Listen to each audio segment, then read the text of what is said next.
Hello and welcome to Lights, Camera, Aggro, the podcast with two friends, one film and very little agreement. I'm Nicky and I'm not into necrophilia, thanks. And I'm Phil, and just don't call me stupid. This week, it's Nicky's turn to share a movie she loves, and today she's brought the 1988 film, A Fish Called Wanda. All that will come soon enough, but first, how's your week been? Well, today I got absolutely soaked. Every single piece of clothing I'm wearing is literally wet through. Are you going to tell everybody that one of your tops is in my tumble dryer as we speak? Yes, it is. It's just drying out now. I was wearing two tops because I work outdoors, so we dried one off and the other one's in there now. You did look a little dishevelled when you turned up. I think I still do, to be honest. Well, I didn't like to say. Yeah. I've been to the cinema this week. Oh, congratulations. Now that Christmas is out of the way. And several weeks ago. Yeah. Life is getting a bit back to normal, less busy with work, so found some time to watch the new Avatar movie with daughter number 2. Mm-hmm. And it was okay. It's visually stunning, stunning. And if you are to watch a movie in 3D, these are the ones to watch. They are, it's not point at you type 3D. It just adds depth to the movie. Right. It's really, really well done. 3D is not really the type of thing I seek when I'm looking for a film, but that's fine. It's only for people who are. I think some films, I like this one, are made for 3D. Where some films they convert into 3D and it's not as good. So this, it like I say, nothing's like done so it's pointing out the screen at you. But like when they're going through the jungle and you can see like that there's bits of trees and leaves close to you and they're a bit further away, it just works magnificently. But as a film, it was just okay. Sorry, James Cameron, but it was just I think he'll live. Well, I think... it's up to 1.2 billion already, and it was only released Christmas week or something. So, well, in other very different film news, the thing that I really, really want to go and see it, and I don't want to miss it, and it's coming maybe to the end of its run at the cinema at the moment, is Hamnet. And okay, I don't think it's going to be for you. It should be for everyone. Hamnet, not Hamlet. No, Hamnet. It is about Shakespeare. So first of all, it's a book.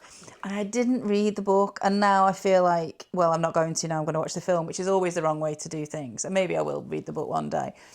But I think it's going to clean up in all of the awards. Who's in it? It's Paul Mescal. Yes. Lovely, Paul Mescal and Jessie Buckley. Margot Robbie? No. Well, unless she's played it very quietly. Oh, am I thinking of No, is that Wuthering Heights? Wuthering Heights. That's the one, Margot Robbie. Okay. Yeah, they're bringing out Wuthering Heights. Yeah, I've seen, like, she's in that, so that's where I'm getting mixed up. Okay, so that's a whole other thing to talk about, because I've studied the book so much. I don't think you can make Wuthering Heights as a romance, because it's horrific, it's abusive. And I think that might be what they're going to do, but I don't know, so maybe I'm not. Yeah, but it's not a lovely film. Yeah, it's not a lovely story. I've seen the trailer, and also, and this may slightly disappoint you a little bit, I see an interview with Paul Mescal, and he said he's going to go away for a while now after doing this. Yeah, because he's done so many things, and there's loads of stuff that's still not out yet. No, Hamnet, we're going to get back to Hamnet. It's something that I think is going to be an amazing cinematic experience based on the reviews I've read and the fact it's just award season, catnip. But it is a very emotional story, and I think it's one of them where I don't want to watch it in a kind of I'm a bit bored. I know, I just nipped to the cinema tonight. I think I'm going to have to steel myself for an emotional roller coaster. I like him as an actor. We've seen him in a couple of films. You recommended to watch it. Oh God! It was my first time I've been introduced to Paul. Normal People. That's not that. No, that's a TV series as well. What else has he been in that? All of Us Strangers. Yes. Okay. So you recommended that to me. It's the best film that's ever been made. Right. So you recommended, and we will do it one Andrew day. Scott as well. You recommended that to me. So that was my first time I'd come across him. Okay. I also seen him in Gladiator 2, right? Now, a lot of people didn't like Gladiator 2, but I thought he was very good. And he would be my choice for the next Bond. Okay, I have no problem with that. But what I like about the roles he picks is that often sad men. I think he's very good at playing a sad man. That's James Bond, isn't it? James Bond is a sad man. There's a thing coming out at the moment. I think it's called the Science of Sound. It's got Josh O'Connor and Paul Mescal. It looks beautiful. And what else have I seen him in? Oh my God, After Sun. He's so... Oh, it's a heart-wrenching, sad, but amazing film. He just plays people with a lot on their minds. Yeah, very well. He doesn't, like, although he's been in Gladiator 2, and this is why he probably won't get Bond, and maybe Bond people don't want him, but he doesn't want to do big Hollywood blockbusters. No, he likes his little some indie movies and films. stuff. And he said even though he's done Gladiator, he's still going to stick to some little indie movies. Oh, good. I think he's a brilliant actor. He's really good. And he's young as well, so you feel like he's not even reached his potential. And that's why I think he'd be perfect for Bond. I think he's British, he's good looking. He's Irish. He's very Irish. Brit-Irish. He's absolutely Irish. But, you know, we've had Pierce Brosnan play Bond, who was Irish as well. But I just think he'd be perfect for the role. Yeah, I want him success and happiness. I don't want him to sell out. Yeah. So that's my take. But anyway, should we crack on? We shall crack on. So, before we start, remember this is going to be full of spoilers. If you haven't seen A Fish Called Wanda, now's the time to pause the podcast and come back, and we'll be waiting.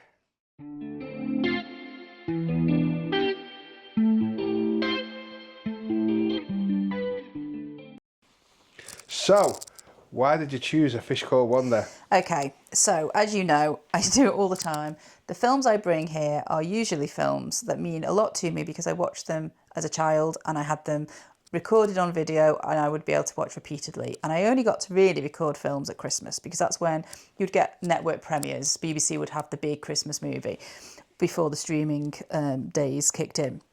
So we're going back to Christmas 1991 and I was 13. Now, it wasn't me that recorded this. I did not circle this in the Radio Times that year, but my dad did. And it's A Fish Called Wanda, which, if you know anything about anything, has got John Cleese in it. Yeah. And I think it's fair to say he is a comedian or a comic actor and writer that is of my dad's era. Monty Python. Late Basil 70s. Fawlty. Yeah, absolutely. Yeah. So I think 80s. It makes sense that my dad wanted to watch this. Michael Palin as well. And also, what I find odd about this is that, as you know, as I've spoken about before, I've got loads of brothers and sisters and I'm the oldest. So I didn't really get to watch grown-up films with my parents, as everybody else would who may have been like a teenager with maybe one sibling or something. Because there were always little kids around and they never went to bed because mum and dad had no control over so many. So they'd just be roaming the lounge until God knows when, till they tired themselves out basically. And yet for some reason, a few days after Christmas 91, my dad, I remember him saying, I think you'll think this is funny. And he put it on the telly. And I don't remember where the rest of the kids were.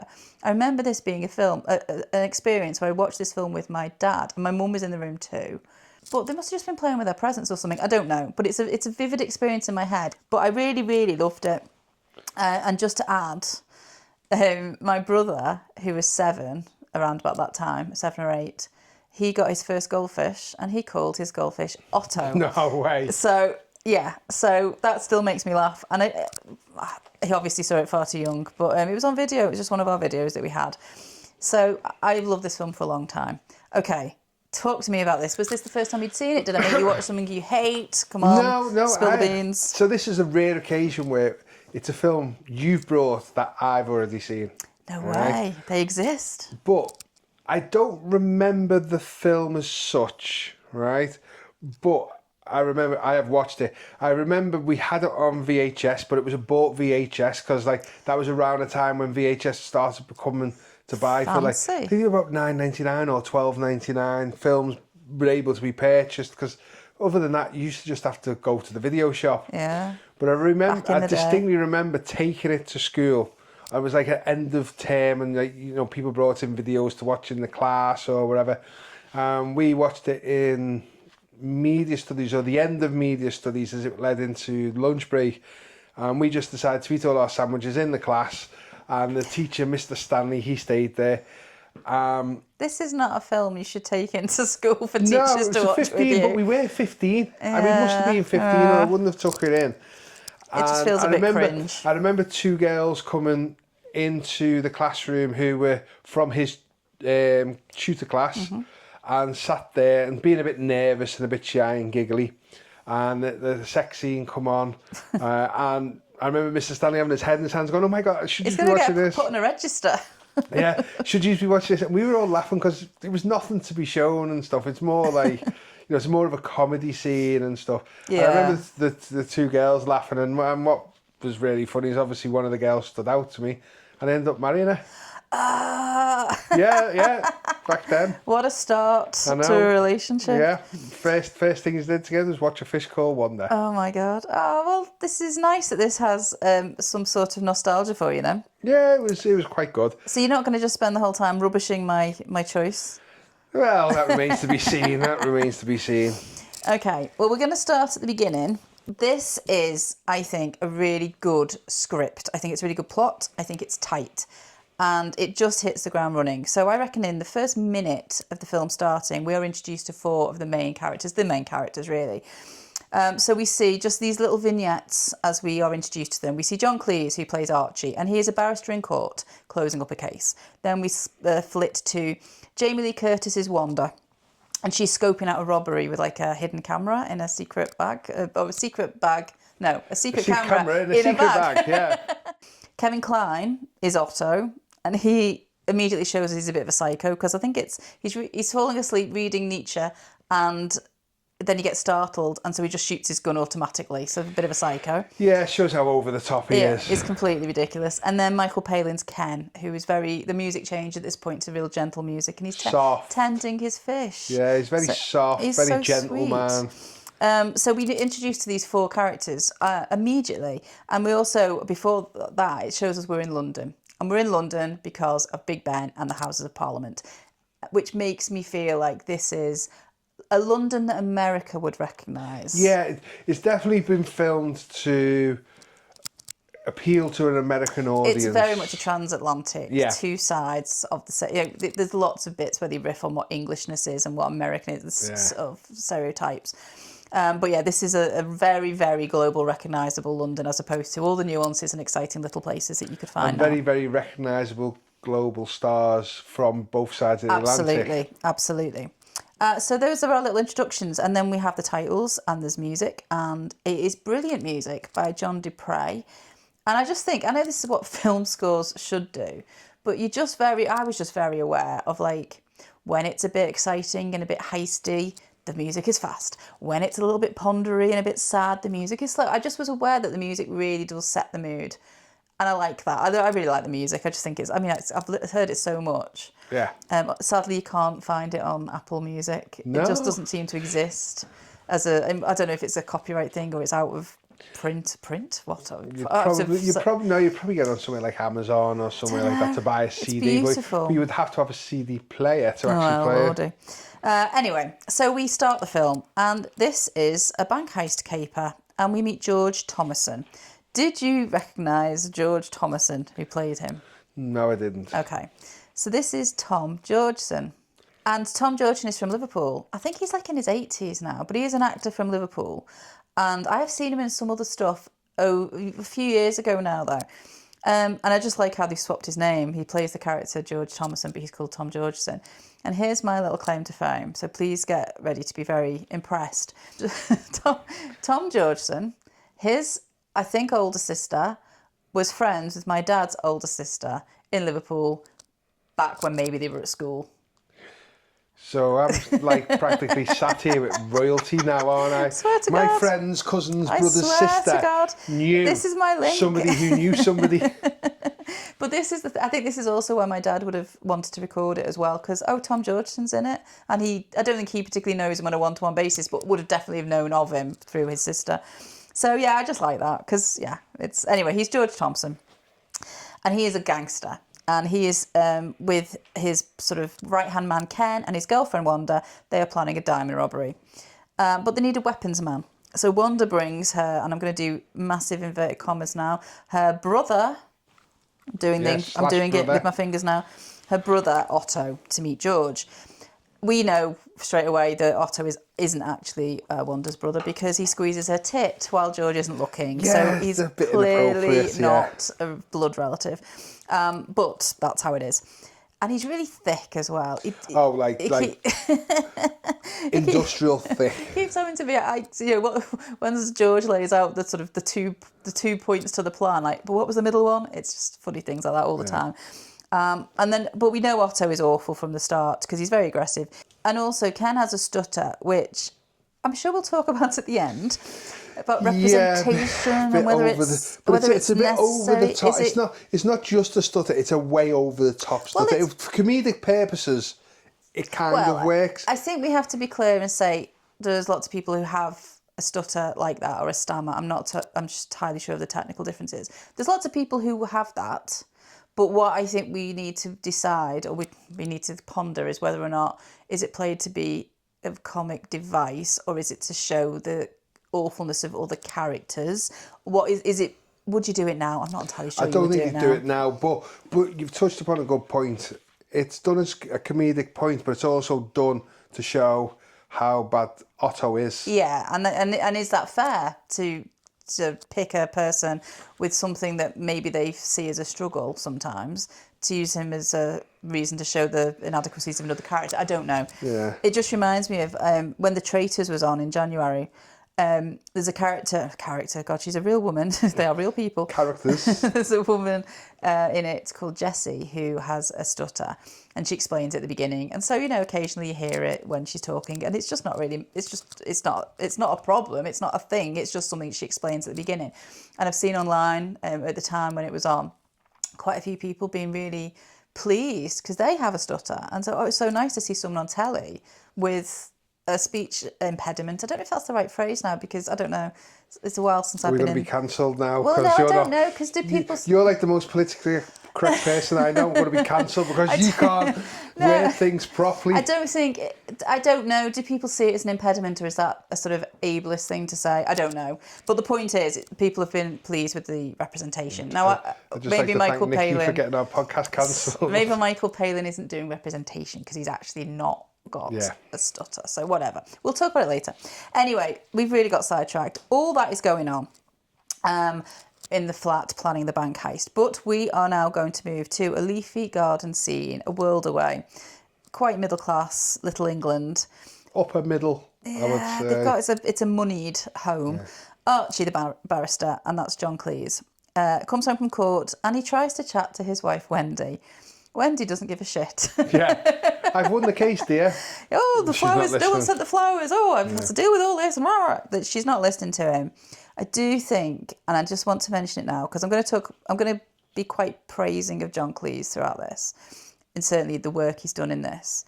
I do think, I don't listen to everything he says these days, because I think sometimes he doesn't sound like he says things I agree with. He's a bit more Basil Fawlty. I don't want to get into it. But what I find interesting, when you think back to the things he's written and created, his character always has an awful wife.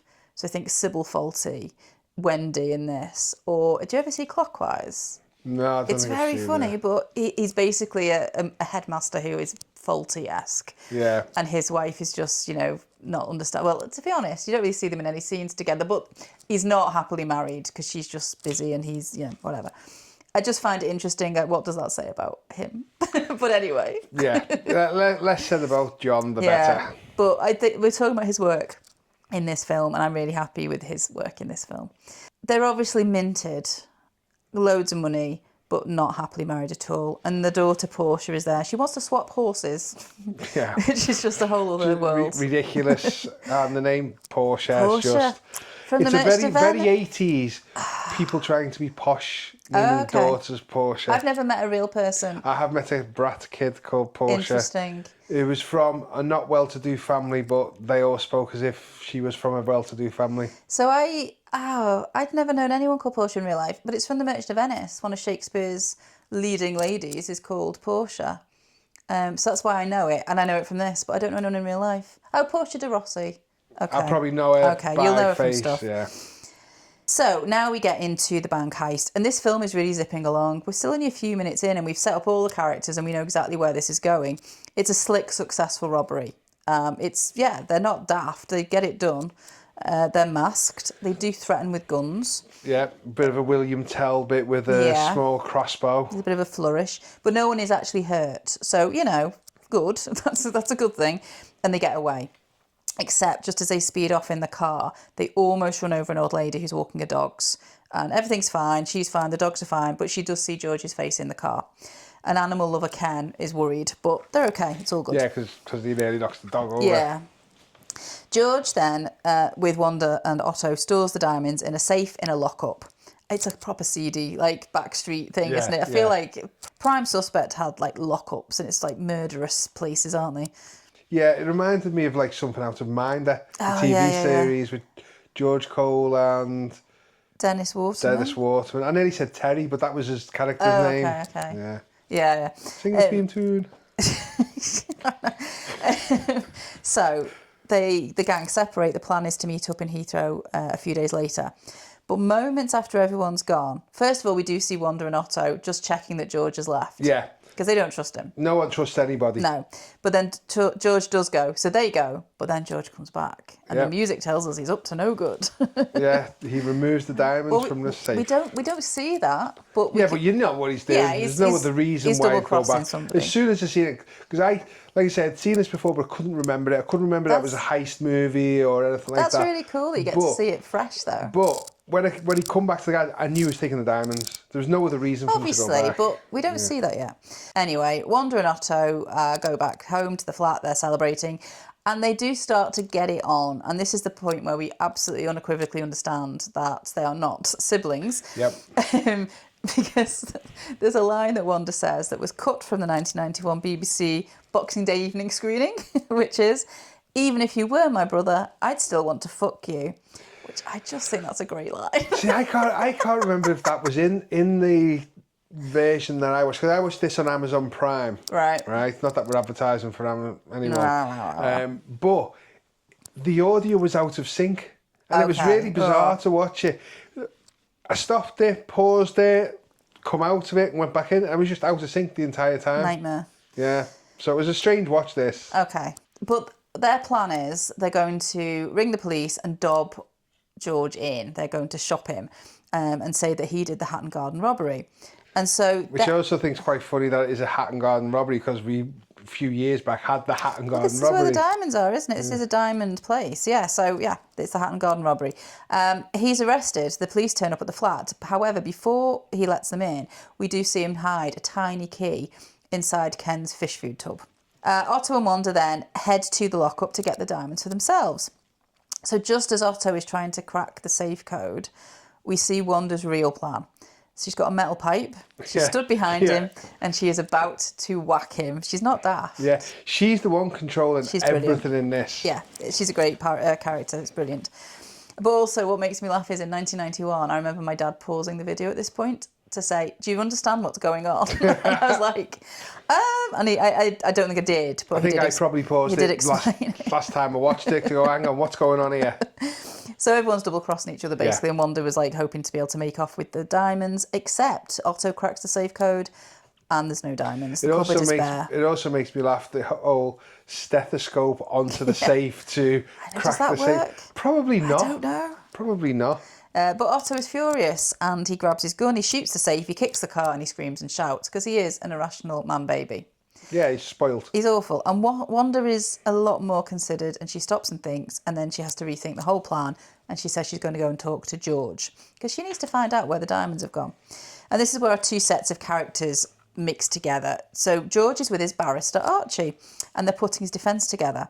Now, this passed me by back in the day, but I realise how much of a gangster George is, because Archie's assistant is there, and he, as they finish their meeting, he whispers that Ken's got the fish food. So, George's obviously got people in all sorts of positions of authority that he's paying to keep him in the loop. He's like the proper gangster, where the others are just playing at it. You know, Ken is too soft to be a proper gangster, but he's involved in it. He's sweet. So both the Americans, she's completely manipulating everybody in all situations, and Otto is he's just dumb. He's just dumb. But he doesn't think he is. No, I think no, that's he the thinks he's balance. really, really intelligent, but he's just dumb. And he just, to counteract the fact that he isn't dumb, he just uses violence. Yeah, because he's a frustrated, angry man. It's just an angry man. He's just not frustrated, he's just angry. Proper toxic. There's that line where she says, "You think you're an intellectual, don't you, ape?" And every time I hear the word intellectual on anything, ever since then, I think, "Don't you, ape?" I just have that line in my head. It's branded into my soul. But Kevin Kline plays him really, very well. He's very over the top, but he does play him very, very well. He won Best, I think, Supporting Actor Oscar. Really? Yeah. Oh, yeah. This was nominated for loads of stuff. This, I think it won BAFTAs, and maybe that was the only Oscar it won. Actually, I don't know. But, yeah, it's a great performance. Wow. And also, I really like Kevin Kline, but I don't think I've ever seen him do another role where he's just seemed to be having this much fun. I haven't seen him in much, to be honest. Okay. I've seen him in a few things. Yeah. In and Out? No. It's I can't imagine it holds up well, but it was good at the time. Right. Anyway, let's get back to the story. So, Wanda does also then arrive at the romance centre, if that's what we're calling it. And she's having to be very clever because she's acting, this is the character of Wanda, not Jamie Lee Curtis. She's acting in front of the police as though George is innocent, but then she's having to act in front of George about being Otto's sister, because Otto is lurking in the background. Yes, he really wanted to see you. He was worried about you. He was worried. And George doesn't trust him, obviously, and George is like, in order to get my sentence cut, I might say where the diamonds are, and I might also say who did the robbery with me. So they have to keep, Wanda is really balancing plates here, she has to keep everybody sweet. And outside, she carries on doing that when she leaves, because she spots the barrister, she spots Archie. And she's just very good at flirting with him just enough to make him feel appreciated and special, but not in a kind of overtly obvious way. He's flattered. Yeah, he's massively flattered. Because middle-aged, balding men always think that young, sexy women are wanting to chat to them. It's really funny. Is that a thing? Yeah, it's like, surely, come on, you're being played. But anyway. Well, he's actually not being played. He is here. He is at this moment, yeah. This is absolute a play. So she just wants to be able to ingratiate herself at this point, and in order to find out where the loot is. Ken later visits George in the remand centre, if that's what it is, and he's found the fish food and he's got the key, and he now has to find a new hiding place for the loot. While he's there, though, Wanda and Otto are back at the flat. So this is where we get the full gist of Wanda's hard-on for Italian. And it's really funny. It's ridiculous. It's absolutely ridiculous. It's funny though. It's all the sex scenes are largely they're comedic. all comedy. There's nothing gratuitous in them. Well, there's a bit of nudity that literally does not need to be there. But, like for example, I think it might be this scene. There's just a full shot of Wanda getting changed, bra and knickers, shirt open. She stands there for a full 3 seconds and then carries on getting changed. It did not need to happen. It was purely a bit of blue for the dads. I mean, you've just hit the nail on the head. Obviously Jamie Lee Curtis, absolutely stunning body back in the day, probably still is now. Also irrelevant because she has a brain. Yeah, I know. She but has what I'm saying is, that are not physical. You're jumping ahead here, because I was just about to say she doesn't need to take clothes off in every film. Like, there's too many films. She was brilliant in every single role she's done. I think she's an amazing actress, and I just dislike the fact that every film they were like, oh, go on, just be in underwear or something. It's when it like feels that. tacked on just for titillation. And I agree. There's times you think you wouldn't do that now. There's no reason for that to happen, director. I mean, when you get to the sex scene where it's a little bit later on, I think, is it, with John Cleese's doing his thing, they don't show anything. No, it's all all the sex scenes are largely played for comedy. This was not needed in the film. But we get Otto I think Kevin Kline did a lot of improv in terms of mozzarella, parmigiana, and it's so funny and so silly. He's just talking complete bollocks. He talks bollocks, anything vaguely Italian. But while they're in the bedroom, just before they really get into it, Ken arrives back at the flat. Wanda spies him putting the little key into an ornamental treasure chest in the fish tank. Here's what happens next. Ken is distracted by Otto, who takes him outside the flat. Wanda then, inside, takes the key and puts it in her locket. there's a bit here where the way that Otto distracts Ken is by coming on to him pretending he's gay. And I don't think that would happen now. Let's not use gay people as a sort of source of repulsion for our homophobic characters. You know, we don't need that. It's rubbish. But it just felt completely out of sorts for how Otto was as a character. Obviously he's pretending because he's trying to distract Ken, but it's also just the fact that the kind of being gay is the punchline, or being gay is the kind of thing to dangle. But also, like, shit. one of the things about Otto as a character was his masculinity. He was always trying to be the clever one, or the one who's violent and stuff. So it just seemed a bit But again, we're equating then masculinity that not being gay, and that's a problem. It's very problematic. No, I don't mean. You know what I mean. I'm talking about the character of what he would have been like. Well, he's just a psycho, so he'll do anything. Yeah, he'll do true. anything, and he's cruel as well. So he's taunting. He taunts a lot. So he taunts Ken about his stutter, and he taunts him, and he's literally just doing this to kind of repulse him, to get him off the sort of scent of what's actually happening, where they're sort of plotting away. So Wanda needs to find out where the loot is, and then she has this great line where she's on the phone and she's just pretending, and she says to Ken, somebody just called, which doesn't explain who that was because it was made up. And it was so dramatic. It doesn't. I love it. I love all her lines. And she says that the police know where the loot is, and he's like, don't worry, I know where the loot is. So she's like, cool. It's best you don't tell me. So she's playing everybody to keep everybody sweet. Wanda turns up at Archie's chambers because she still really does need to know a little bit more about what's going to happen, if George is going to change his plea, or if he's going to tell Archie where the loot is. Archie is utterly charmed by her.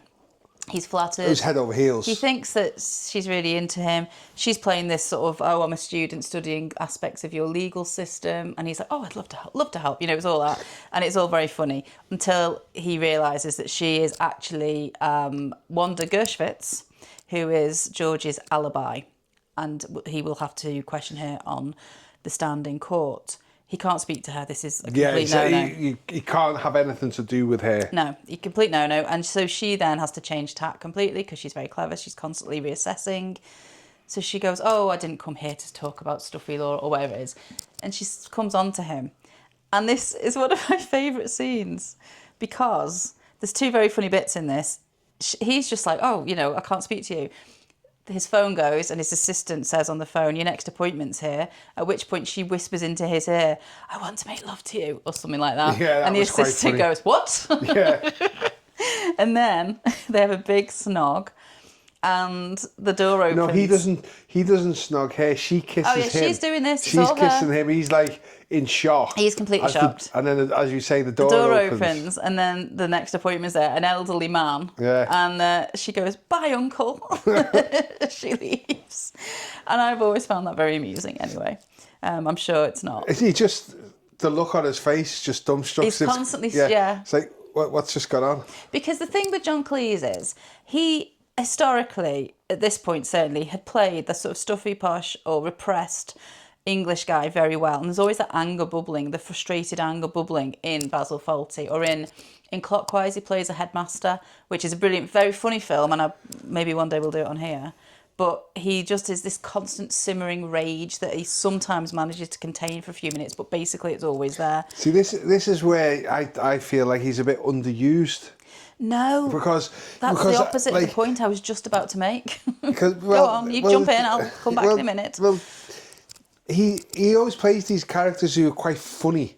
And he's not really funny in this, you know. No. To utilise John Cleese, you've got to use his talents. And I just felt like he was a bit underused. He was good at what he did, you know, but he's more the shouty sort of person. I really like him in this. I think his character in this is all of those things I said. It's stuffy and it's repressed and all of that.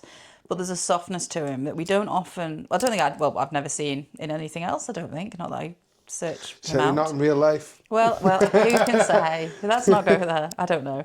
But yeah, I think there's a softness and a vulnerability. And when he's utterly shocked that Wanda would try it on, even though we know she's playing him. But he's also utterly not open to the possibility, but just utterly beguiled by someone being nice to him. Yeah. Because his whole life, it's all. I mean, at home he's not happy, and at work it's probably all men. Let's face it. Back then, there's a real sort of who actually likes him. Nobody. It's all just work people or unhappy marriages. So it's fascinating. I think that he's very different. The only people who would like him is the criminals he's representing. Oh, and I just think I really like his character in this. I think there's a vulnerability that we've not seen before. But then we do move on to a funny sex scene, but it's two sex scenes that have been clipped together, juxtaposed all the way through, and we see, on the one hand, Otto and Wanda starting to undress each other. He is speaking Italian, so we know where this is going, and they start to shag. But interspersed with that is I would say, non-sexual, asexual, completely lack of not sex. into it. Yeah. Archie and Wendy getting into their twin beds. He's clipping his toenails. And also cutting the dry skin off his heels. It's just gross. Ugh. But it's so mundane and so run of the mill compared to the crazy athletic antics that are going on in the other scenes. But this is the thing, where we touched upon earlier, where Jamie Lee was in her underwear. With this, there's a full sex scene. The only bit you see of her is legs stuck up in the air. It's like in a comedy I read that way. she was laughing her head off at this and had to cover her face with pillows because of Kevin Kline's performance. But there's the bit where Otto finally finishes, and there's an article, I don't think I've referenced it yet, but there's an article, Vanity Fair article, where all the sort of key players from the film got together, or were interviewed separately actually, but all their responses about the film were collated, and it's a really in-depth thing. It'll be linked in the show notes. So years later, Kevin Kline said this: "We decided that for the orgasm, he should look like his essential self, a total idiot. During that sublime moment of release, we see him with his true colours, a dumb animal loony." And I love that. His facial expression at the end of that scene is just like, he's a child. He just holds it for so long. It's just ridiculous. But I enjoyed that. Anyway, we need to get back to the bank heist plot, because there's been a police lineup. Because the old woman who spotted George's face when she was walking her dogs and he was escaping the robbery, she's correctly identified him. So that means that she's the only eyewitness, so she needs to be dealt with. And George tasks Ken with killing her, which is quite full on. Especially since Ken's such an animal lover. He's okay in killing off a person, but he would not touch any animal. Killing an old woman, no problem. But he's getting on it, But Otto has clocked that this is what George has asked Ken to do, and he winds Ken up about it. He bets him £1 that he won't do it. Wanda's still trying to get Archie to open up, and he's adamant that they can't talk. And so he's sticking to the rules. Yeah. This is his professional, conduct. But he does say, "I have found a way we're allowed to talk to each other still, as long as we don't talk about the case," just so he makes sure he's still seeing her. Yeah, he does say that a bit later, But he's gutted that he can't speak to her because he really likes her. But Wanda overhears Wendy, his wife, is going to the opera on Friday, so she decides that's when she's going to make her move. So she gets all very sexily dressed, a little black dress, which I think that would still look nice today. It doesn't look like a dated outfit. No. I think it would, there are definitely 80s fashions in this, but I think that was a nice... Oh, 100%. That was a nice outfit that feels timeless. And Otto is jealous as fuck. He drives her to Archie's and he just can't deal. Oh, that's funny. He can't deal with it. Will there be touching of the breast? You're going to let him, suck your tits? Yeah. He just can't handle it. And she... What does she say? I think $20 million is worth a little nuzzling. Yeah. I can't remember if it was 20 million, but the word nuzzling was used. Yes, it was. Yeah, so she's very... Just stop it, don't be stupid, whatever. I shouldn't say that, obviously, because of his little catchphrase, don't call me stupid. Archie's at home and he's getting his supper. I'm saying supper because he's posh. I would never use the word supper for me. Yeah, but it was the weirdest supper ever. It was a pork pie, 2 apples, a stick of celery and a lettuce leaf. With the celery put back into the actual fridge. Random. How's a pork pie and celery and... 2 apples. Yeah, go together. Like he's a horse. So when Wanda turns up, she breaks in because Otto's let her in, but Archie doesn't care because he's ecstatic to see her. And there's a bit here which I think is really sweet, and this is the bit where you're going to disagree with me because you've already told me what you think about John Cleese. John Cleese, Archie, very quietly, almost under his breath, looks her in the eye and says, You are the sexiest, most beautiful girl I've ever seen in my entire life.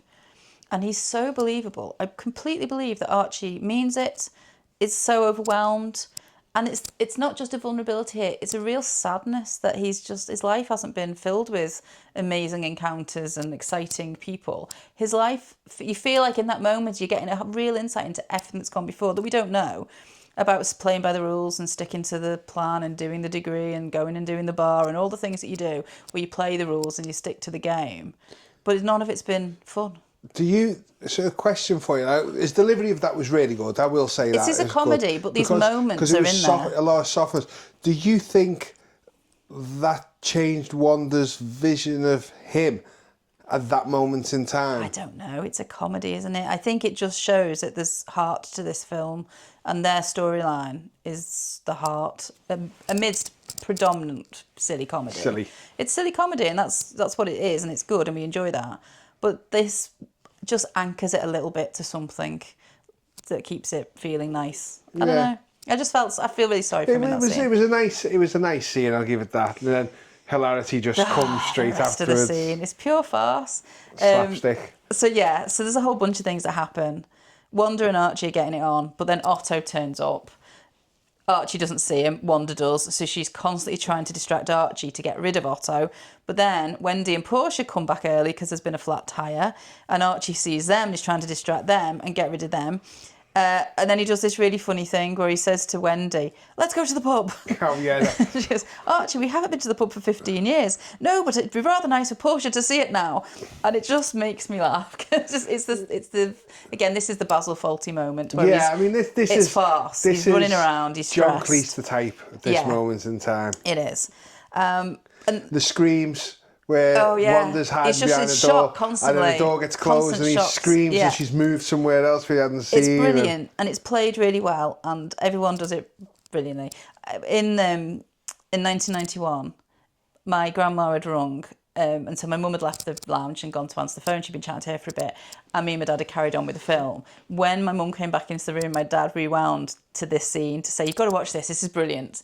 And my mum watched it and just was like, yeah, I just don't find it funny. I suppose if you take the one scene out of context from the rest of it probably, But it's quite a funny scene. It's very funny. My dad was laughing his head off. But anyway, the upshot of all this is that Otto ends up having to blag a load of nonsense to Wendy about being in the CIA, and Wendy doesn't give it. She completely calls him on it. She's like, she just sees right through him. He says, "Don't call me stupid," and she goes, "Why on earth not?" that was quite funny. He was not amused by that. No, she just didn't care. But anyway, Wanda crawls behind the sofa, but as she does, her locket falls off. Then Portia finds the locket, because there's a whole comedy of errors, and Archie then has to pretend that it's for Wendy. Now we're back to Ken, and he's on his mission to kill the old lady. So this is one of my funniest bits of the movie where he's trying to kill the old lady. Yeah, it's funny. He manages to blag his way into her house as a sort of, I don't know, checking the meter type guy in some sort of uniform. And he's stolen some of her clothes, so he can now get a really lethal, bloodthirsty dog on the scent for her. So what makes me laugh is he lets the dog out, so he's covered in blood. Yeah, because the dog's been attacking him. Yeah. So anyway, he lets the dog out. The dog misses the old lady, but gets one of the little teeny tiny and terriers. Runs off. Yeah, the little terrier's gone.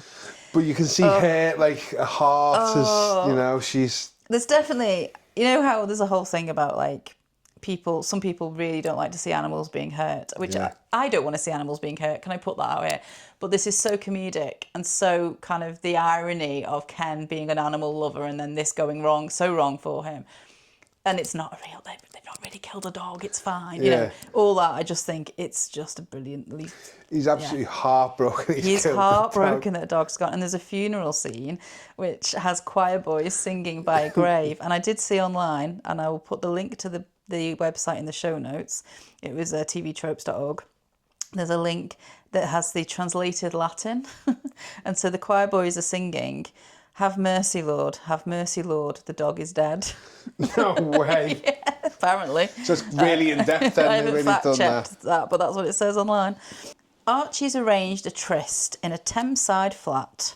for him and Wanda. He sent a note, which we see Otto read, because he reads Wanda's mail, because obviously he's a wrong un. And he says he promises he'll have the locket and then the address. Wanda turns up to the flat. Now, before we carry on, I love this flat. It's right on my street. Bare brick, an exposed staircase. Love it. I've been somewhere very close to there. There's basically like a club or a venue hideout, and former company I used to work for hide it out for them, and it's right on the river. And I'm sure the shot It's a of long this, river, Phil. yeah, but it's quite close to the Tower Bridge, and the shot looked like it was looking over where it was. Yeah, I don't know. I don't know exactly where it is. I'm sure it will say on the IMDb filming locations. But I like the flat. I love a staircase in the middle. Yeah. They're just there. And a balcony. Yeah, upstairs. I love all that. Anyway, but what the thing about this scene is when we see Wanda and Archie just, in a sort of neutral space, they get on really well. They laugh together. They make jokes. That's not something Wanda does with Otto. And it's also not something Archie does with Wendy. Yeah. So neither of them have anyone to have a laugh with and sort of have a good bit of chat. So it shows with. They do have chemistry yeah, they've together. got proper chemistry. It does feel it's starting to feel a little bit legitimate from Wanda. But she does need her locket back. Yeah. And he hasn't been able to get it back. So he's bought Wanda another one, a new one, very fancy, but obviously that's no good. It's not about the locket for real. But anyway, they're getting closer, and as they laugh together, and he carries her up to bed, they joke about how Otto turned up last time. And Wanda makes a few gags about Otto and his lack of understanding. And then we have the payoff. So Archie says, this is the quote, "How can a girl as bright as you have a brother that's so..." And then Otto's face looms between them because he's been following them and he's broken in. And he goes, "Don't call me stupid." And it's just another brilliant, screams, farce, everything's kicking off. And I like the scene now that you're about to say, where he hangs him outside the window. Yes, that's what this leads to. And then it's the whole court. I did not mean what I said. The way it was all. But I think that scene was actually filmed. Yeah, he was upside down. Yeah. What a nightmare. I mean. But if you look at the background, there's people actually looking up, going, pointing. So whether that was actually planned or whether that's just people going, "Hang on, there's a man hanging out the window there." Madness. So while all that's going on, Ken is still on his mission to kill Mrs. Cody, the elderly lady. And this time he's going to run her over as she's walking with her two remaining dogs. Except he has another mishap. He puts his foot down while in disguise as a Jamaican man. I have no idea. And also, that wouldn't happen today. It wouldn't happen, no, but the fact, I find it really funny, the fact that it's just so random. There's no reason for him to do that. He doesn't need to be actually... So stupid. If he's going to run her over and kill her, he doesn't need to be disguised. No, he does. It's just so stupid. Anyway, obviously, we can guess what's happening. He puts his foot down, but he kills another dog, and there's another funeral. The hilarity of the dog, like all four paws spread out. Oh, I know, it's flattened. I know. Anyway. But yeah, it's just this. The comedy doesn't stop really. But Wanda is furious with Otto because he's basically, all his jealousy's messed up their plan of seducing Archie to find out where the diamonds are. So she tells him he has to apologise to Archie, which is something he really struggles to do. He can't even say the words when he's practising. He drives around to Archie and Wendy's massive house, and as he's sort of rehearsing what he's going to say, he hears a window break because the house is being robbed. Oh yeah, this was quite funny. I did enjoy this moment. We see a sort of kind of black coated, gloved burglar nicking stuff or putting just ransacking things, but it's Archie faking a break-in so he can retrieve the locket. There's a really funny bit where he's sort of just picking things up randomly, and he picks up like a vase or an ornament, and he just happily drops it on the floor and then just shakes his fist up into the sky because he's so happy. There's some really obviously shit thing he's had to put up with for years is broken. But anyway, Archie doesn't bank on the fact that Otto is there because he comes in, bundles him into some sort of blanket, knocks him out cold because he thinks he's stopped a burglar. And it's only Archie's knocked out that he realises it is him. Yeah, and then he gets more angry. Yeah. And says, I'm sorry, and keeps kicking him. He keeps kicking him. Sorry, and keeps kicking him. But anyway, Archie wakes up and manages to get the locket back before Wendy turns up. He hides it in his mouth. Sort of gets it really quickly before Wendy walks into the room. But he manages to get the locket back to Wanda when they meet in the flat. So he meets Wanda at the flat again, and it's, again, more comedy lols as a sex scene, because they start to undress, and She wants to know if he can speak Italian. Yeah. So that's my little thing of, okay, this could work for her. Yeah. She can make this work. But he can't, but he can speak Russian. He can. Oh, he can, but he doesn't know, yeah. He can, he said, but it's ugly. He said, Russians rush better as he starts. Yeah. And this makes Wanda horny. Roll across the floor. It's to the point where I was worried she was going to fall off the balcony. I know. She's like writhing around a rope on a mezzanine. Yeah. But while that's all happening, he's getting undressed. And John Cleese is very good at physical comedy. So even what is essentially a striptease, although it's not really teasing, but he's just getting undressed for sex. One bit of clothing at a time, and he kind of bounces his socks off each arm and he's turning around and twirling. And it's all very funny. And as he's doing that, she says, because she's like, are you rich? Yeah, she goes, are you rich? Because this could be real now. This could be her man. And what's his answer? No, it's all his wife's money. Yeah. It's all Wendy's, yeah. Which I don't understand because he's a barrister and he's a top barrister. I know, but think of all the money they spend on things, living that life. I think she's got family money. Right. I think she's very, she's pretty posh, isn't she? I think that's the difference. So anyway, no, he's not rich. But anyway, he carries on getting undressed. But he's interrupted when the front door opens and a family walk in. He's fully naked, fully bollock off. Yeah. You see him actually take off his underwear. Undies, yeah. And you see a little bit of John Cleese's pubic area. Oh, did you? Yeah, I didn't zoom in like you clearly did. I didn't zoom in at all. It was just visible. So you know when this family walk in, he is fully naked in front of them. What makes me laugh is, in order to hide himself, he takes a photograph and it's a framed photo of the woman who's walked in, the mum of the family. So her face is right in his groin. It really amuses me. Anyway, yeah, they've hired the flat. He thought it was free because one of his barrister friends was away. So, yeah, just a mix-up. But it's a moment of light relief, but it stopped them in their tracks. So what's interesting in that Vanity Fair article, I find this fascinating. So Jamie Lee Curtis is interviewed as part of it, and she explains that John Cleese, talking about it, the build-up, had wanted her to be walked in on as she was getting changed, and that would be part of the film. Yeah. And she basically said, no, because that's not funny. And I think she said something like, if I'm naked, that's all anyone's going to be looking at. They're not going to be thinking about the comedy or the film or the plot. So she said, no, you should be the one that gets naked. And he agreed. Well, that's Which great. is That's good, but I also think, why have that stupid idea in the first place, John Cleese?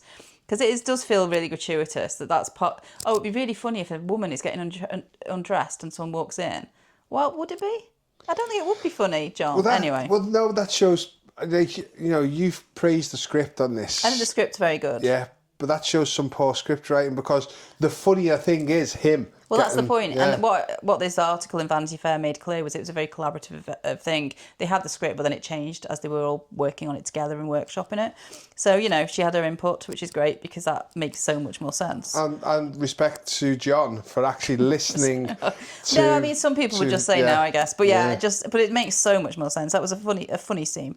But the levity doesn't last because later on, Archie rings Wanda and ends things.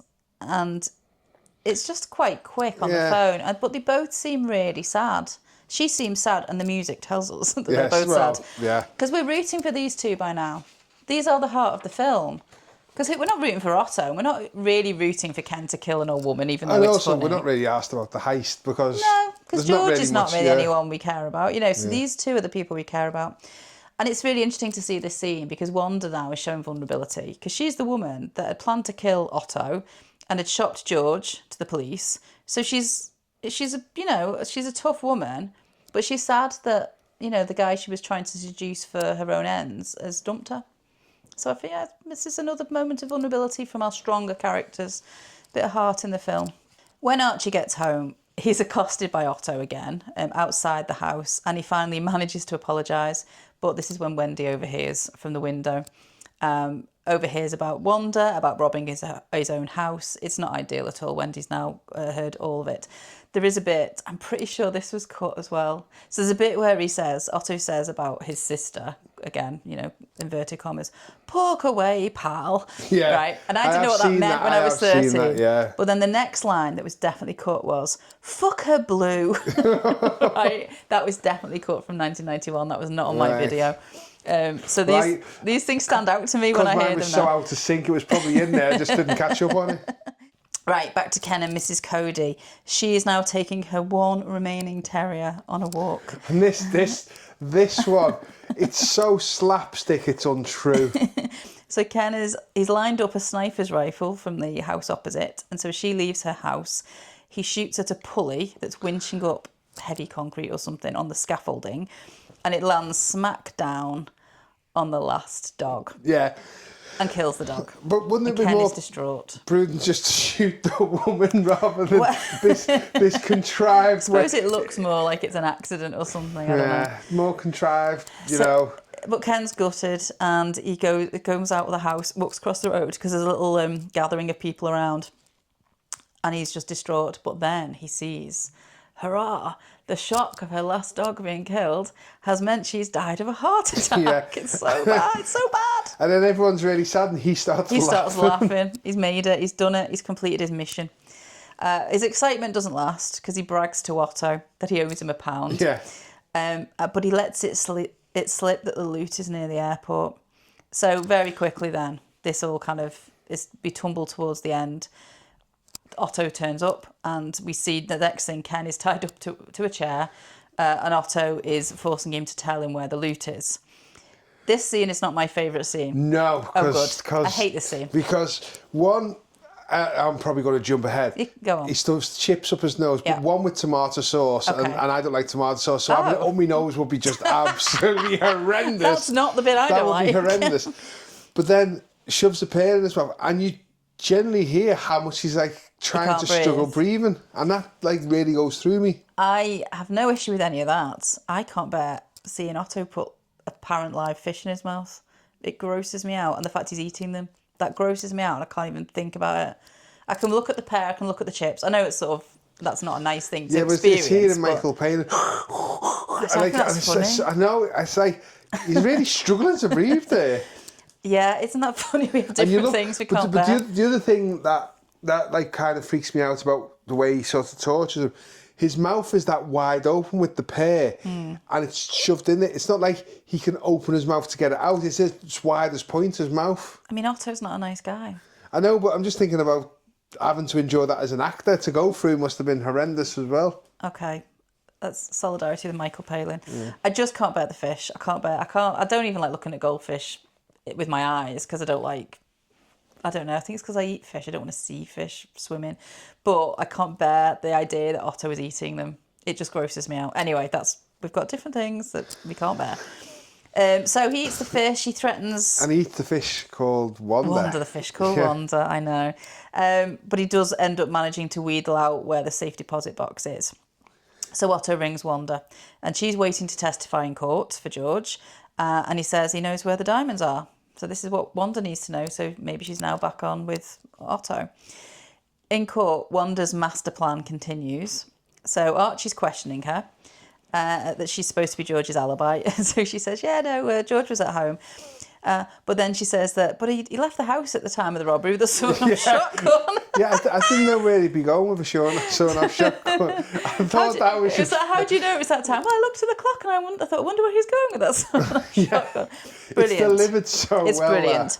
But this means that George loses it and absolutely runs amok in court. Jumps over it, attacks her. Off. And he's sort of roughing up Archie because he thinks there's something going on between them, which is right. And the court gets cleared and it's a whole thing.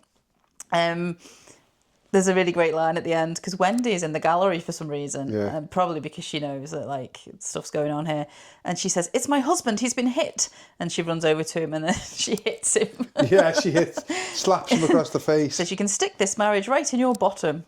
I love her lines. I think all her lines are brilliant. So Archie, this is where I think he makes a decision. This is me just interpreting it. He makes a decision here, which is basically, fuck it, I'm not playing by the rules anymore.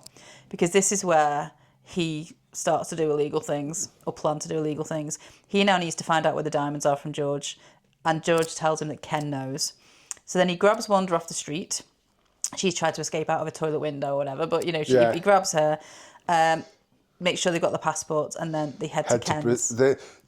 plans to go to Brazil. Well, yes, but they've got to go to Ken's to find out where the diamonds are. So Archie's just thought, right, this is it now. I'm stopping being this stuffy English guy that I've, gone on about the stereotype so much. This is now, life is for living. Archie gets to the flats and he saves Ken.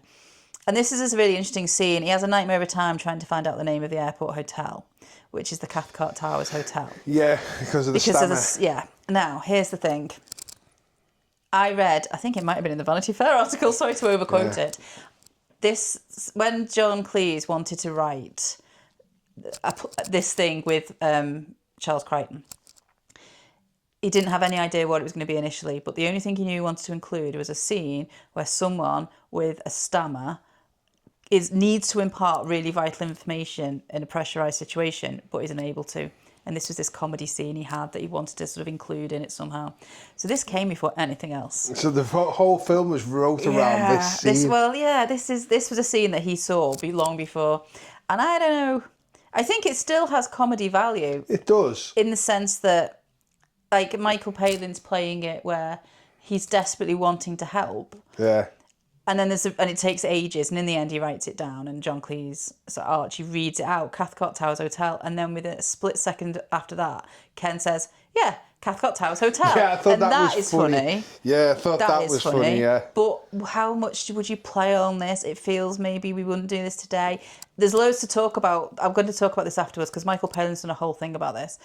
But yeah, there is still comedy elements in it, but it still makes me feel a little bit icky. It was uncomfortable seeing the scene where he's trying to say it, but it was funny where he goes, yes, well, he says it as soon as it's said, And I thought that was quite funny. And it's the facial expression afterwards. He's in shock for ages afterwards while Archie's still trying to run around getting stuff. So anyway, Otto's already gone with Wanda in the car. He's sort of driven off, so now Archie has to go and follow to the airport.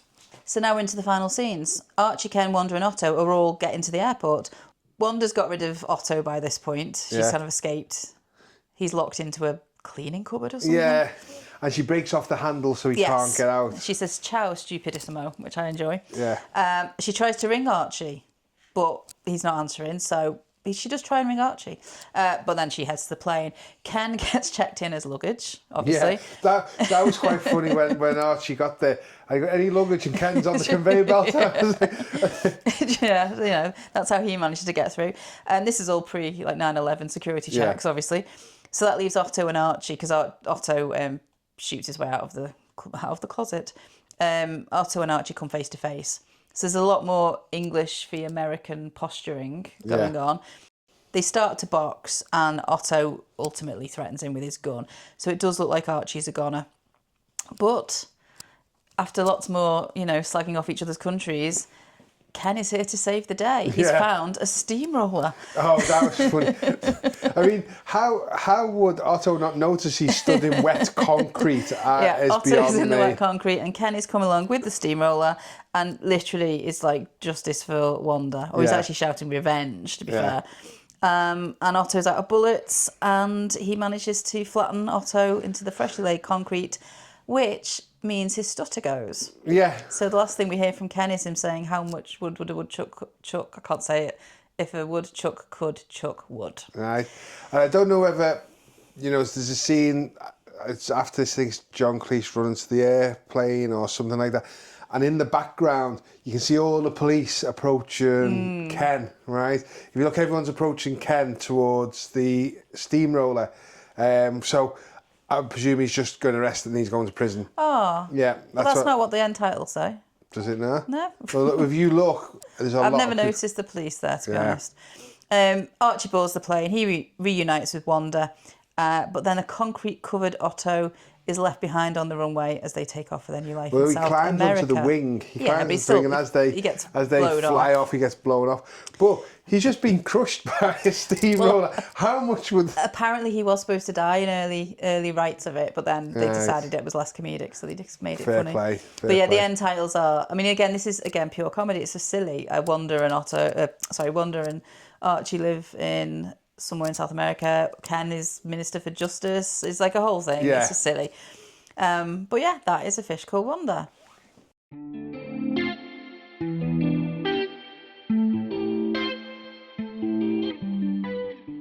So, I'm going to ask you lots of things. I think I might know some of this. Did you enjoy it? I thought it was okay. Oh, sod off. No. You've been laughing your head off as we've been talking about it. Yeah, because it did have some funny moments. For God's sake. I'm glad I've watched it again, right? Because I couldn't remember it. Yeah. But it's not a film I will now go back to again, right? I feel like I've done it maybe another 5 or 6 years or something. I forgot what that was about. I'll watch it again. But it's not something, if it was on, I would stop to watch it. It did have its funny moments. Like, I liked the scene of the dogs. I liked the idiocy of... the idiocy. Even that too, of Otto. I mean, Jamie Lee Curtis is very watchable in anything she does. She's brilliant. You know, absolute icon. But I feel like it's one of those films where I'm glad I've watched it again, but it needs time again before I'd watch it. Well, it's interesting you say that because so we were supposed to record this pod like a month ago, and you basically stood me up twice before Christmas, and then after Christmas you stood me up twice. So busy. Whatever. But basically, whenever we talk about a film, I like to have watched it the day before. Yep. Because it's in my head then. If it's been a week, it's too long. I need to be able to know it really well. Now, to be fair, I do know this film really well because of historical watchings. But I've watched it 4 times in the last month. And I haven't been bored of it. I just haven't. I still laugh every time out loud at the ones I've told you I laugh at. But it doesn't. I mean, I don't need to watch it again for a while because I've done it quite a lot recently. But I've enjoyed having to watch it again. Whereas, what did we do last week? We did Star Wars, right? If you'd cancelled on me 4 times and I'd have had to watch Star Wars 4 times, I would have been fuming. See, I could watch Star Wars 4 times in a day. I could, for God's sake. 4 times in a day. But, it's interesting that you say you don't need that. You don't need to see it for a while now. Whereas I feel like I enjoyed it. I enjoyed it more than I thought I would. And as I say, I forgot that it was a heist movie. I forgot the entire plot. I just remember it was John Cleese, Jamie Lee Curtis, and I thought it was Eric Idle. I forgot it was Michael Palin. Another one, the other Monty Python. The other Monty Python. I remembered there was another American in it, but I couldn't remember much about it. The Oscar-winning Kevin Kline. Yeah, but it was an enjoyable watch. It looks very dated. Yeah, it's 88.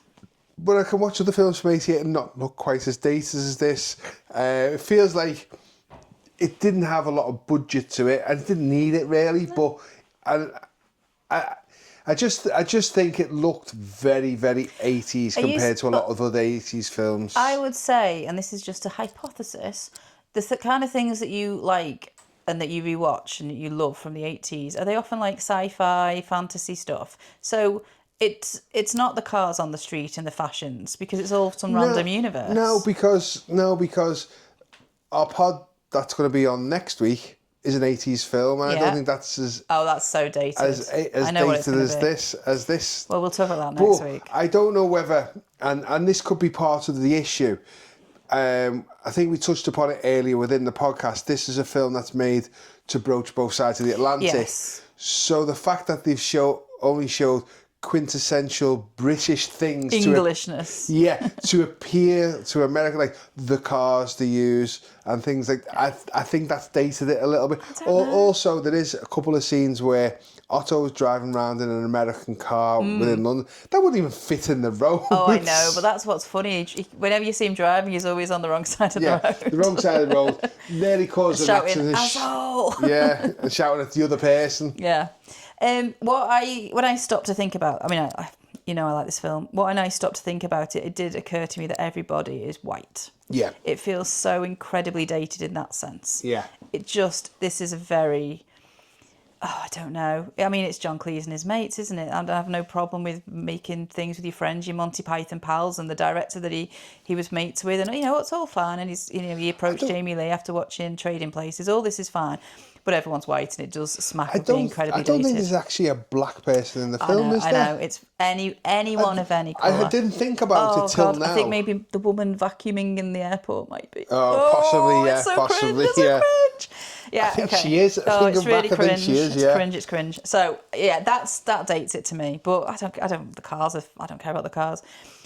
We need to talk about Ken Stutter, because this is the insight I have, right? So, I used to be a teacher. And there was some staff training one night after school or an inset day, I can't remember, from the speech and language team from the local authority that I work for. And they opened their training, and it was basically about how to support kids with various different things in terms of speech and language. And they opened their training with a video, and it was Michael Palin. And he's a patron of something or other. And he basically said his dad had a really sort of severe stutter. And when he played the part of Ken, it was almost like an homage to his dad. So that absolutely was like, really? Right. But so why didn't his dad steamroller Kevin Kline to get rid of his dad's obviously not done the same things. But fascinating. And as a result, he sort of has done loads of work with kids and all this kind of thing. So that was, I reckon, about 15, 20 years ago. I did a quick Google to see if that's still a thing. And there's basically the Michael Palin Centre for Stammering exists online. Which fascinates me. Does that counsel out?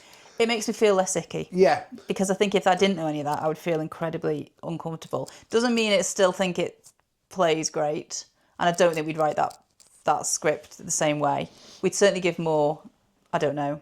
But if he's doing it as a homage to his dad, then I have less of an issue with that now. Yeah. And I would possibly find it more funny. But now. I also think that I wonder whether I think there was a bit of a backlash to the way this character went, and I think he thought, I'm going to put some work into this to show that I am supportive, maybe. I don't know, I'm guessing that. Because it still feels icky to me. But even not as much. You know, up to 15 years ago, there's Michael Palin Stutter Foundation. And I mean, that's a good while after the film, so it's not like he's just done it for a year or two just to keep people off his back. He's probably invested in this. Yeah. And fair play to him, he's doing, good stuff. But it does make me see things slightly, okay, in a different way, which, interesting. So much of this film, or the comedy in this film, is the pillorying of English culture versus American culture, or English history versus American history. And this I always find fascinating because, like we talked about, the Englishness that we see in this film feels like another world from my life and my experience. I'm born in England, I live in England. I've always lived in England. But I don't have, tea on the lawn and kick off that Sandersons have sent the wrong flowers and have a daughter with 2 ponies. But that's what Americans think we do. Well, it's stereotypical, but this is my point when, think about, like, cultural identity. I hate the Scouse not English thing. Yeah? Yep, I agree with that. It feels really silly, but it's a thing. And I don't feel that, mainly because I'm not overtly Scouse.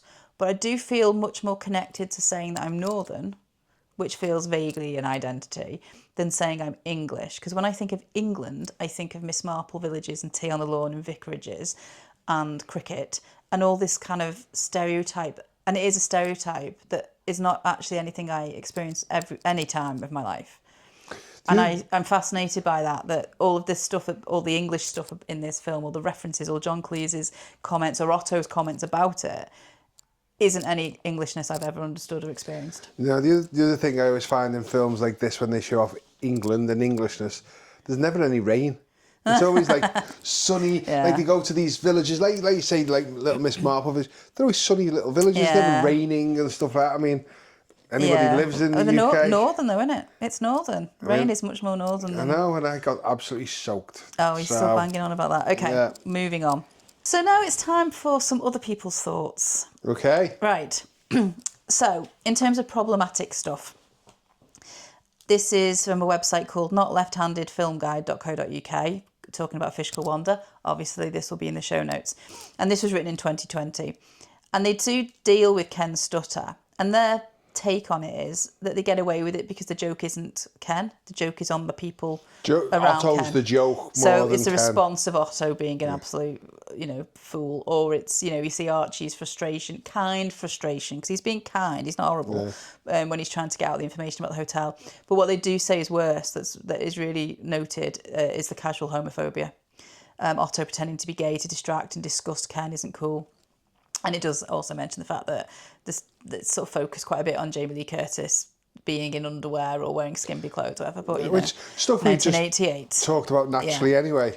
So this was, again, from the Vanity Fair article. It's a great article. You should definitely read it. I know you won't. And this is about the initial ideas of it. So in June 1983, It started here. Cleese and veteran director Chrichton, that's Charles Chrichton, who were fully intended to make a movie together since the late 60s, sit in a hotel pool in France. They begin developing the story of A Fish Called Wanda. And this is what I told you before. Cleese's one idea is a character with a stutter having to impart some important information. Chrichton wishes for a scene in which a character is run over by a steamroller. So, like, just spitballing around a pool, two scenes that later come into it. See, I kind of think that's how action movies are born. They think of a scene and build a film around the scene. Maybe. So it's quite interesting that this is a comedy film where they come up with two scenes and then they fleshed out a story to fit those scenes. Yeah, absolutely. And then the other thing from this article, and it was sort of about the authenticity of the characters, and this will answer some of your issues you have with the character of Archie. So this is John Cleese, and he says, "We had a read-through in '86, and every one of the characters worked except for Archie. Michael," Palin said, "just take the character down a bit. I was pushing too much because I wanted Archie to be funny, and I needed to realise that the big laughs are going to come from Kevin and Michael, and the stuff I was doing with Jamie needed to be authentic and quite real." So it'd be interesting to see what those early read-throughs were like when he was basically doing his shtick. It'd be Basil Fawlty, wouldn't he? Yeah, I'm assuming. But I really like that relationship, the way the softness, the sadness, the vulnerability. I really like that. I believe in their relationship. I mean, you couldn't imagine Jamie Lee Curtis to fall in love with Basil Fawlty. No, absolutely not. Wanda to fall in love with. Yeah, Jamie Lee Curtis. I mean, she might have done. Yeah. But yeah, I mean, I get your point, but I also think if you're going to use John Cleese, you've got to use him for laughs because he is a very funny person. Yeah, I think he does funny in this. He does that scene where it's the farce where everyone comes into the room. But yeah, I don't know. I just thought this is one role I really warmed to him. And I did it when I was 13. I warmed to him and I was rooting for him and Wanda. And I still watched it, like I say, 4 times in the last month. Thank you, Phil, for standing me up. And my pleasure. I definitely continue to warm to him, even though I maybe now have some reservations about, various things I've already said. Anyway, I'm going to end with our friend Roger Ebert. Oh dear. No, to be honest, it's really interesting because he loved it. And I found it interesting. I mean, he just thought it was funny. And I'll link the review in the show notes. But what's interesting to me is he did not like in any way the comedy, the British comedy in a similar era, I think it was 1986, of Shirley Valentine. But he thought this was great. And I just think, is that because the Englishness he sees in this is the stereotypes, the one that appeals to Americans? Shirley Valentine was English, it was Northern, it was Scouse, it was very British. Working class. Maybe that doesn't translate so well to people who don't... Well, I mean, okay, we're biased. We grew up in the area. We know Merseyside, Liverpool, the Northwest. We know the characters of Shirley and Joe because we see them. We've grown up with them, maybe people's aunties, uncles, people's grandparents, whatever, because they're Northern, they're Scouse. Yeah. We don't know. Certainly in our growing up years, we don't know Archie and Wendy.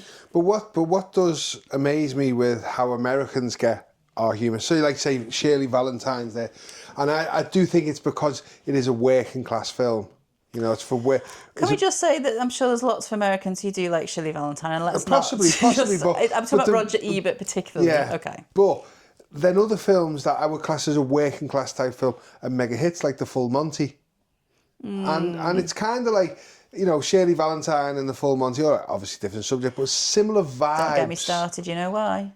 Because Shirley Valentine is a one-woman monologue, and it's her story. But that could be... You literally said in our Shirley Valentine episode, I wanted to hear more from Joe, and I nearly threw my drink over you. It is not Joe's film. It is Shirley's film. But that could be the issue with Roger Ebert, because it's a woman's story, and he switched off by that. He loved this. He loved it, and something tickled him with this more than other stuff. I know, obviously he's no longer with us, but I find his reviews a bellwether of everything, because we can find one for every film we've ever talked about. Yeah, and it's interesting to see his take. I'm actually quite interested to see if he...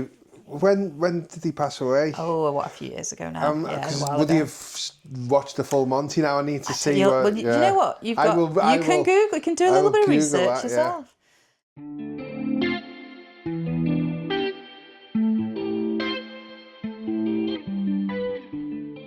Next week, it's your turn to choose the film. And you've basically already given away what it is. I haven't.